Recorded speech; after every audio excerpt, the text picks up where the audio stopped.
Hello everyone, ಇವತ್ತಿನ recipe ಬೆಂಡೆಕಾಯಿ ಸಾಂಬಾರು. ನೀವು ಒಂದ್ಸಲ ಇದನ್ನು ಟ್ರೈ ಮಾಡಲೇಬೇಕು.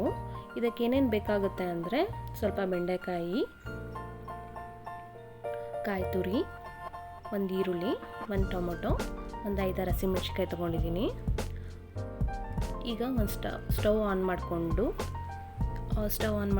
ಒಂದು ಬಾಣಲಿಯಲ್ಲಿ 1.5 ಸ್ಪೂನ್ ತೊಗರಿಬೇಳೆ ತೊಗೊಂಡಿದ್ದೀನಿ. ತೊಗರಿಬೇಳೆ ಚೆನ್ನಾಗಿ ಫ್ರೈ ಆಗಬೇಕು. ಸ್ವಲ್ಪ ಕೆಂಪುಗಾದ್ಮೇಲೆ ಇದನ್ನು ಎತ್ತಿಟ್ಕೊಳ್ಳೋಣ.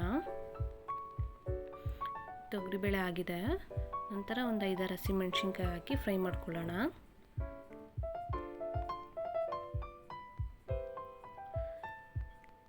ಈಗ ಹಸಿಮೆಣಸಿನ್ಕಾಯಿ ಫ್ರೈ ಆಗಿದೆ.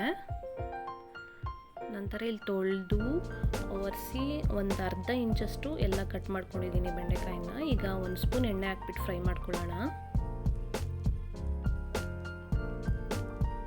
ಇದೀಗ ಫ್ರೈ ಆಗಿದೆ. ನಂತರ ಒಂದು ಜಾರ್ ತೊಗೊಂಡಿದ್ದೀನಿ. ಈಗ ಮಸಾಲೆ ರುಬ್ಕೋಬೇಕು. ಅದಕ್ಕೆ 1 ಕಪ್ ಕಾಯಿ ತುರಿ, ಹುರಿದಿಟ್ಕೊಂಡಿರೋ ಹಸಿಮೆಣಸಿನ್ಕಾಯಿ, ಹುರಿದಿಟ್ಕೊಂಡಿರೋದು ತೊಗರಿಬೇಳೆ, 2 ಸ್ಪೂನ್ ಸಾಂಬಾರು ಪುಡಿ ಇಲ್ಲ ಧನಿಯಾ ಪುಡಿ, ಸ್ವಲ್ಪ ನೀರು ಸೇರಿಸ್ಕೊಂಡು ರುಬ್ಕೊಂಬರೋಣ. ಇದೀಗ ಆಗಿದೆ ಮಸಾಲೆ. ನಂತರ ಒಂದು ಪಾತ್ರೆಯಲ್ಲಿ 1 ಸ್ಪೂನ್ ಎಣ್ಣೆ ಹಾಕ್ಕೊಂಡು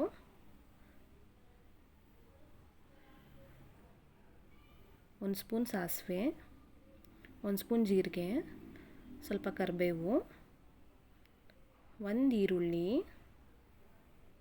ಈರುಳ್ಳಿ ಸ್ವಲ್ಪ ಫ್ರೈ ಮಾಡ್ಕೊಳ್ಳೋಣ.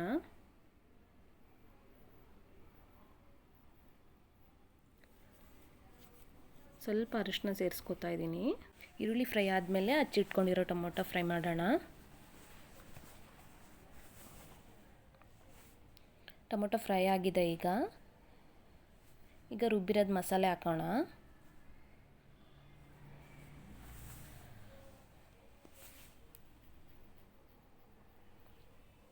ಸ್ವಲ್ಪ ಜಾರಿಗೆ ನೀರು ಸೇರಿಸಿ ಆ ಮಸಾಲೆ ನೀರನ್ನ ಹಾಕೋಣ. 2 ನಿಮಿಷ ಹಾಗೆ ಫ್ರೈ ಮಾಡೋಣ. ಮಸಾಲೆ ಎಲ್ಲ ಹಸಿ ವಾಸನೆ ಹೋಗೋವರೆಗೂ ಫ್ರೈ ಮಾಡೋಣ. ಇದಕ್ಕೆ ಸ್ವಲ್ಪ ನೀರು ಸೇರಿಸ್ತಾ ಇದ್ದೀನಿ. ಕನ್ಸಿಸ್ಟೆನ್ಸಿ ನೋಡಿಕೊಂಡು ನೀರು ಹಾಕ್ಕೊಳ್ಳೋಣ. ಈಗ ನನಗೆ ಇನ್ನೂ ಸ್ವಲ್ಪ ನೀರು ಬೇಕು ಅನಿಸ್ತಾ ಇದೆ. ಸ್ವಲ್ಪ ನೀರು ಹಾಕ್ಕೊಳ್ತಾ ಇದ್ದೀನಿ. ಈಗ ಹುರಿದಿಟ್ಕೊಂಡಿರೋದು ಬೆಂಡೆಕಾಯಿ ಹಾಕೋಣ.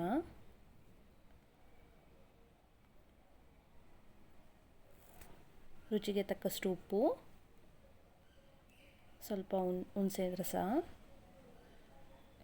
ಸ್ವಲ್ಪ ಬೆಲ್ಲ. ಸಾಂಬಾರು ಸ್ವಲ್ಪ ಕುದಿಬೇಕು. ಕುದಿಯೋಕ್ಕೆ ಸ್ಟಾರ್ಟ್ ಆಗ್ತಾ ಇದೆ. ಸಾಂಬಾರು ಕುದೀತಾ ಇದೆ. ಈಗ ಲಾಸ್ಟಲ್ಲಿ ಸ್ವಲ್ಪ ಕೊತ್ತಂಬರಿ ಸೊಪ್ಪು ಸೇರಿಸೋಣ. ತುಂಬ ರುಚಿಯಾಗಿರುತ್ತೆ ಈ ಬೆಂಡೆಕಾಯಿ ಸಾಂಬಾರು. ಒಂದ್ಸಲ ಟ್ರೈ ಮಾಡಿ ನೋಡಿ. ನನಗೆ ಹೇಗೆ ಬಂದಿತ್ತು ಅಂತ ಕಮೆಂಟ್ ಮಾಡಿ, ಲೈಕ್ ಮಾಡಿ, ಶೇರ್ ಮಾಡಿ. Thank you.